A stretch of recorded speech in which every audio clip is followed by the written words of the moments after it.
Hello అండి, పచ్చి కంకి గింజలు చూడండి. ఒలిచిన కొంచెం నూనె వేసిన వేపుతాను. ఇవి కూడా మొత్తం అయినాక తినేటట్టు అయినాక చిటికెడు కారం, చిటికెడు అంత ఉప్పు వేస్తా. చూడండి, చిటికెడు అంత కారం, కొంచెం ఉప్పు అండి, చిటికెడు అంత పసుపు,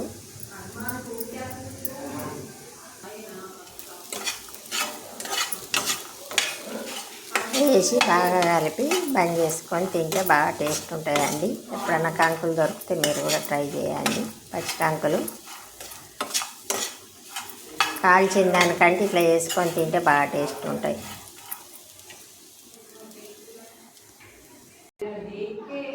మా పిల్లలకి ఇస్తాను, బాగా టేస్ట్ ఉంటుంది. చూడండి.